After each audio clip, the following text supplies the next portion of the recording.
Good morning class. So today in this lecture we will discuss some of the questions related to our unit, that is government budget and the economy. As we have finished our unit, so we will be discussing some of the important questions. So the first question is, which of the following explains the meaning of surplus budget? See, what is surplus budget? When the total receipts of the government are more than its total expenditure. So the right answer here will be option A, that is total expenditure is less than the total receipts.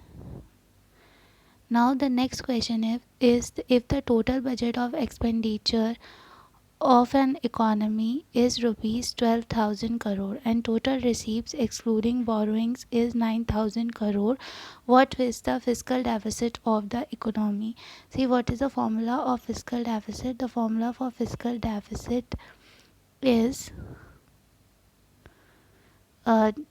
total expenditure minus total receipts other than borrowings, except borrowings. Okay, so how much total expenditure are we having here? That is 12,000, and total receipts excluding borrowings is 9,000. We will subtract 9,000 out of 12,000, so the answer will be 3,000. So the right answer will be 3,000. Now the next question is, which of the following is a capital receipt? इसमें से कौन सी capital receipts है? Capital receipts कौन सी होती है? Capital receipts are those receipts that the receipts which either creates a liability for the government or reduces its assets are the capital receipts. So in this the capital receipt will be proceeds from divestment, because अगर हम licence fees की बात करते हैं तो ये revenue receipt होती है. गवर्नमेंट जो अपनी सर्विसेज प्रोवाइड कर रही है नॉन टैक्स सोर्सेज से जो उसे रिसीप्ट होती है, that is the revenue receipt. यानी कि जो गवर्नमेंट अपनी सर्विसेज प्रोवाइड करने के लिए जितनी भी फ़ीस लेती है, लाइसेंस फ़ीस लेती है, that comes in the revenue receipts. और ना ही ये कोई इसके एसेट या लायबिलिटी को इफेक्ट कर रहे हैं. Talking about GST, GST is a tax revenue source and ये भी हमारे रेवेन्यू रिसीप्ट से में आता है, एंड इनकम टैक्स भी हमारे टैक्स सोर्सेज से रेवेन्यू रिसीप्ट्स में आता है. और ये सारे ही जो हैं वो एसेट और लायबिलिटी को इफ़ेक्ट नहीं करते हैं गवर्नमेंट की, इसलिए ये सारे हमारे रेवेन्यू रिसीप्ट्स हैं. एंड अगर डाइवेस्टमेंट की बात करें तो डाइवेस्टमेंट में क्या होता है कि जो गवर्नमेंट है वो अपने शेयर्स को सेल कर देती है पब्लिक सेक्टर यूनिट्स के टू प्राइवेट एंटरप्राइजेस, और उससे क्या होता है कि जो उसके शेयर्स यानी एसेट्स हैं वो रिड्यूस हो जाते हैं. और जब रिसीप्ट होने से एसेट रिड्यूस होते हैं तो वो हमारी कैपिटल रिसीप्ट होती है. Now the next is, which among the following is not an objective of government budget? Government budget के ऑब्जेक्टिव्स अगर हम देखें तो एलोकेशन ऑफ रिसोर्सेज भी गवर्नमेंट बजट का ऑब्जेक्टिव होता है.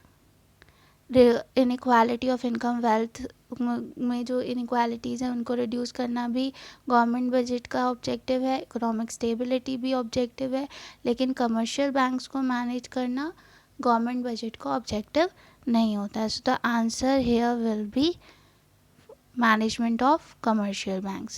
Now the next is, which of the following is an example of indirect tax? देखो जो डायरेक्ट टैक्स होता है वो वही पर्सन पे करता है जिसके ऊपर वो इम्पोज किया जाता है, और इनडायरेक्ट टैक्स का बर्डन हम किसी और पे शिफ्ट कर सकते हैं. तो जो कॉर्पोरेट टैक्स है वो वही पर्सन पे करता है जिस पे वो इम्पोज किया जाता है, वही कंपनी. इनकम टैक्स का भी सेम है, इसका बर्डन हम किसी और पे ट्रांसफ़र नहीं कर सकते. और प्रॉपर्टी टैक्स भी वही पर्सन पे करता है जिसकी प्रॉपर्टी होती है, वो किसी और पे बर्डन ट्रांसफ़र नहीं कर सकता. लेकिन जीएसटी की बात करें तो उसमें जो टैक्स का बर्डन है वो कस्टमर्स पर ट्रांसफ़र कर दिया जाता है. सो जीएसटी क्या है? हमारा एग्जाम्पल है इनडायरेक्ट टैक्स का. Now the next is, which of the following is true about progressive taxation? Progressive tax क्या बताता है कि जैसे जैसे इनकम या फिर जो अमाउंट है जिस पे हमें टैक्स लगाना है वो इंक्रीज़ होता है, तो जो रेट ऑफ टैक्स है वो भी हमारा इंक्रीज़ हो जाता है. तो यहाँ पर क्या आंसर होगा? Higher the income higher the tax. Okay. Now the next is government must make provision for public goods, because government को public goods के लिए provision क्यों करना चाहिए, क्योंकि public goods are non excludable, हम उनको इग्नोर नहीं कर सकते हैं.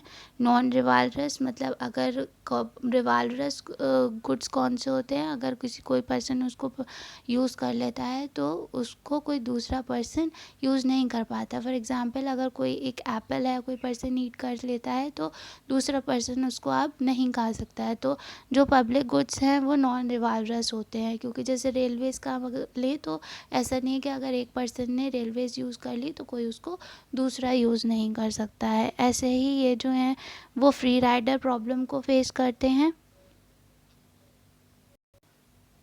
फ्री राइडर प्रॉब्लम का मतलब है कि जो उसको यूज़ करता है उसने उसके लिए ज़रूर पे करने की ज़रूरत नहीं होती, क्योंकि बहुत सारी ऐसे गुड्स होते हैं जो गवर्नमेंट फ्री ऑफ कॉस्ट भी अवेलेबल कराती है. तो गवर्नमेंट इनके लिए प्रोविज़न क्यों बनाती है, देन इन सारे रीजंस की वजह से गवर्नमेंट इन गुड जो पब्लिक गुड्स होते हैं उनके लिए प्रोविज़न बनाती है अपने बजट में. सो आंसर यहाँ पर होगा all of the above. Now the next is, how does the government influence the disposable income of households through budget. Budget के थ्रू वो जो लोगों की इनकम है वो उसको कैसे इफ़ेक्ट करती है, तो उसका आंसर होगा यहाँ पे through taxes and transfer payments. मतलब उनके ऊपर टैक्सेस इम्पोज करके वो उनकी जो डिस्पोजेबल इनकम है जो वो स्पेंड करते हैं उसको इफ़ेक्ट करती है. Next is, in an economy, the revenue expenditure is 40,000 crores, revenue received is 34,000 crore and the borrowing is 10,000 crore. तो हमें यहाँ पर रेवेन्यू डेफिसिट और फिजिकल डेफिसिट निकालना है. तो रेवेन्यू डेफिसिट का फॉर्मूला होता है हमारा revenue expenditure minus revenue receives. ठीक है. तो रेवेन्यू एक्सपेंडिचर हमारा कितना है, रेवेन्यू एक्सपेंडिचर है हमारा 40,000 एंड इसमें से अगर हम लेस कर देते हैं रेवेन्यू रिसीव जो कि 34,000 है, तो हमारा जो रेवेन्यू डेफिसिट है वो 6,000 आ जाएगा. ओके. और ऐसे ही सिमिलरली अगर हम फिजिकल डेफिसिट की बात करें तो फिजिकल डेफिसिट का फॉर्मूला होता है इक्वल्स टू, हमें यहाँ बोरोइंग्स दे रखी हैं तो फिजिकल डेफिसिट्स बोरोइंग के इक्वल भी होता है. तो यहाँ पर क्या हो जाएगा, 10,000 करोड़ जो है वो हमारा फिजिकल डेफिसिट हो जाएगा. नेक्स्ट इस building railway line a capital expenditure और revenue expenditure and why. Railway line बनाना एक कैपिटल एक्सपेंडिचर है या रेवेन्यू एक्सपेंडिचर है, तो ये जो है ये एक कैपिटल एक्सपेंडिचर है बिकॉज़ ये एक एसेट क्रिएट करता है गवर्नमेंट के लिए. और जितनी भी रिसीप्ट्स हमारे लिए एसेट क्रिएट करती हैं, जितना भी एक्सपेंडिचर हमारे लिए कोई एसेट का क्रिएशन करता है या फिर हमारी लायबिलिटी को रिड्यूस करता है तो वो हमारे लिए कैपिटल एक्सपेंडिचर होता है. Now the next is, why is the money spent by government on pension of its employee is considered as revenue expenditure. जो गवर्नमेंट पेंशन पे अपने एम्प्लॉयज़ की स्पेंड करती है उसे रेवेन्यू एक्सपेंडिचर क्यों माना जाता है, बिकॉज ये ना तो कोई एसेट क्रिएट कर रहे हैं गवर्नमेंट के लिए, ना ही उसकी लायबिलिटी को रिड्यूस कर रहे हैं, इसलिए वो एक रेवेन्यू एक्सपेंडिचर है.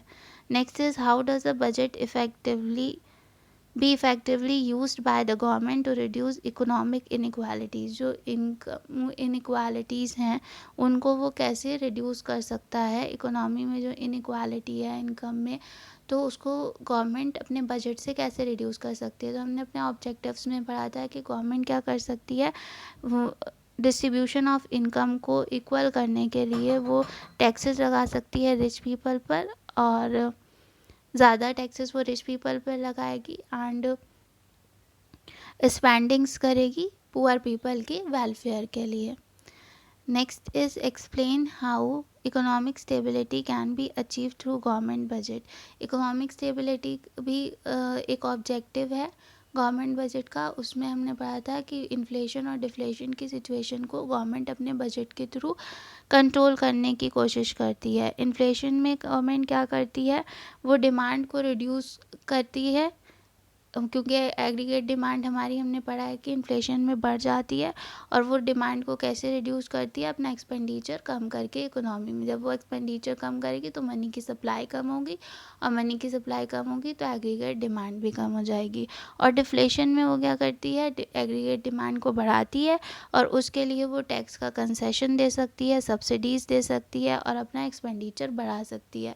जब वो ये सारी चीज़ें करेगी तो मनी की सप्लाई इकोनॉमी में इंक्रीज हो जाएगी। Next is what is primary deficit. When primary deficit of an economy is zero, what does that imply.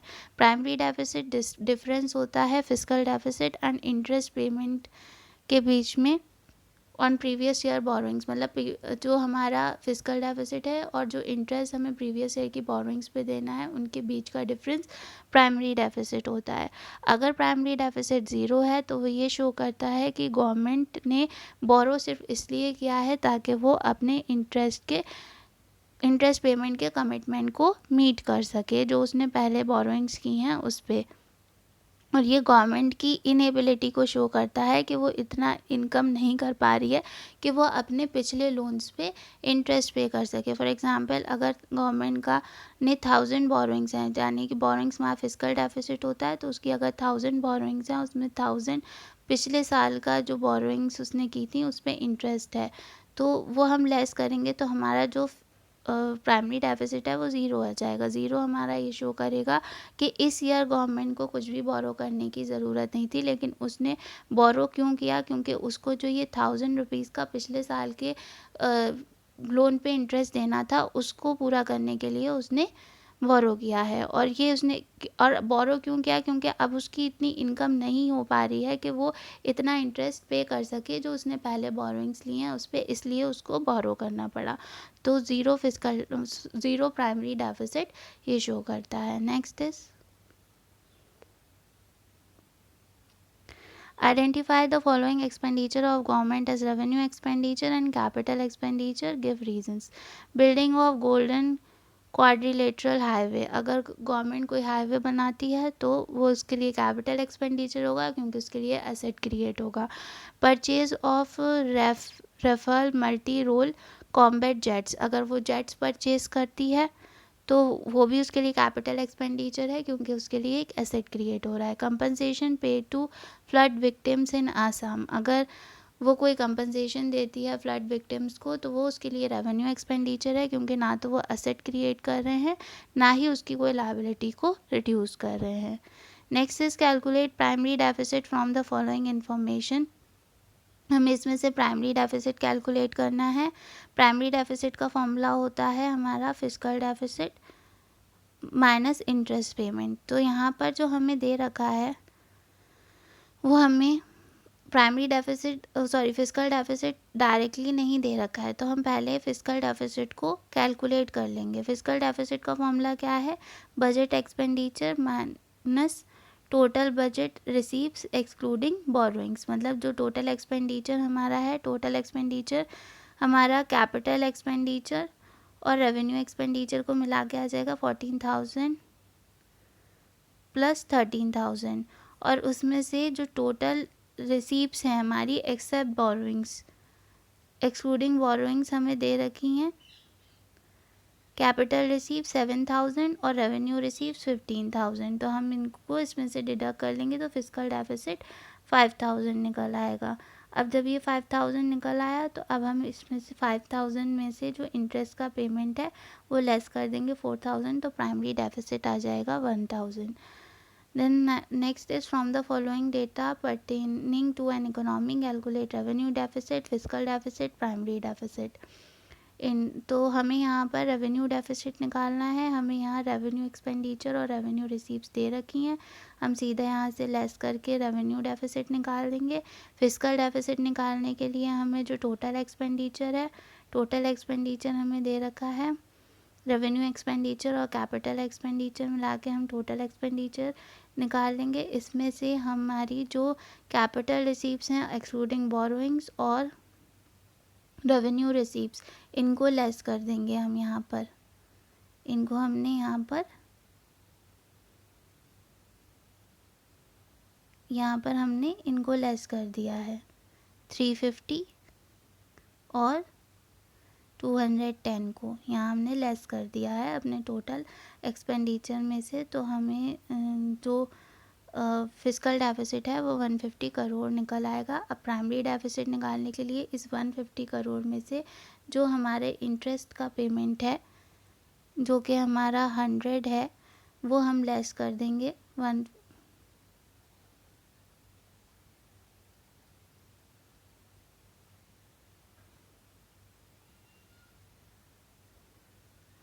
Okay तो 150 में से जब हम 100 को लेस कर देंगे तो 50 करोड़ अमाउंट रह जाएगा। What is fiscal deficit, what does it indicate? तो fiscal deficit I told you कि वो बोरोइंग्स को शो करता है, ये एक्सेस होता है टोटल एक्सपेंडिचर का of the government over it's total receipts other than borrowings. और इसके जो इम्प्लीकेशंस हैं हम वो उसके यहाँ उसके इंडिकेशंस में लिख देंगे। distinguish between revenue receipts, capital receipt, revenue expenditure and capital expenditure, ये हमने डिस्कस कर लिया था क्लास में। And we will write that here. And define budget, explain capital budget. Define budget हम यहाँ एक्सप्लेन कर देंगे। एस्टिमेशन गवर्नमेंट के जो भी एक्सपेंडिचर और रिसीप्स होंगे उनका होता है। और कैपिटल बजट की अगर हम बात करें तो कैपिटल बजट में हमारे कैपिटल एक्सपेंडिचर और कैपिटल रिसीप्स आ जाएंगी, वो सब इसमें इंक्लूड हो जाएगा। So these were all the questions, some of the practice questions that we want to discuss. So we end here our video. Thank you.